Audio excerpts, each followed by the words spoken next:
Biden. U.S. forces would defend Taiwan in event of Chinese invasion. Here's a summary of the article. U.S. President Joe Biden said on Sunday that U.S. forces would defend Taiwan in the event of a Chinese invasion. When asked on whether U.S. forces would defend Taiwan if China invaded the island, Biden said, yes, if in fact, there was an unprecedented attack. Biden reiterated that the U.S. maintains a one-China policy and does not support Taiwan's independence.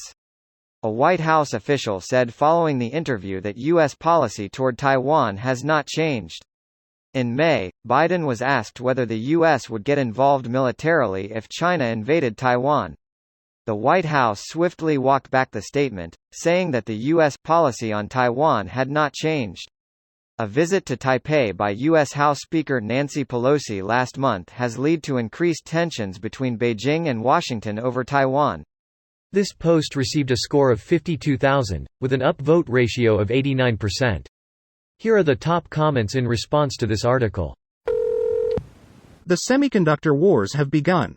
Begun, the semiconductor wars have.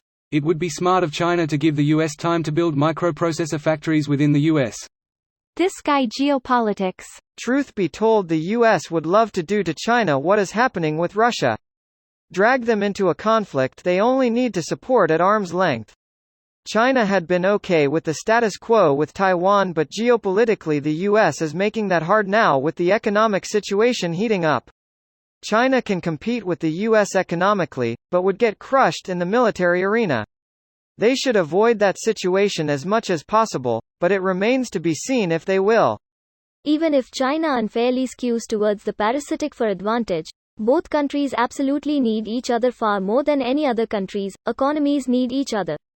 China is never going to pull a Russia on Taiwan, it's pure distraction propaganda. The Chinese Navy, while large and relatively new, is not a blue water navy.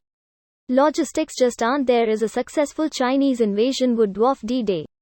Taiwan's porcupine strategy would make D-Day look quaint. They might not win, but it would be brutal for China. Urban warfare will be a bitch, especially on a place developed as Taiwan. China also have vested interest to keep the infrastructure intact, so no street leveling like in Ukraine.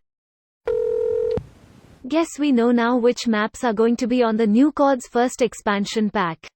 Warzone already did it lol. Their first map, Verdansk, was basically Donetsk, by the way. Donetsk is the new Verdun. And Kharkiv is, well, still Kharkiv. How many battles of Kharkiv are we up to now?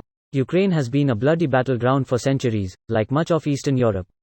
Off the top of my head, there was significant fighting in what is now Ukraine in the Napoleonic era, the Crimean War, WW1, and WW2.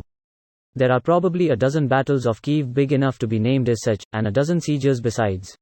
If you look at Ukraine's geography, you'll see it's mostly flat grasslands. This makes it easy to invade, hard to defend.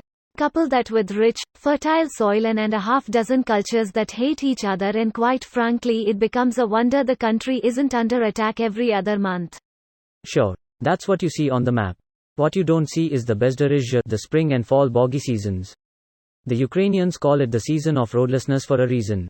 Napoleon and Hitler both had their militaries bogged down in Ukraine. Add Putin to that list. He's gonna be mad when he sees you Putin his name on that list. This video was automatically created by Reddit to speech. The article and comments in this video were selected from Reddit according to their upvotes, and any paraphrasing was performed by smmry.com, without any human intervention.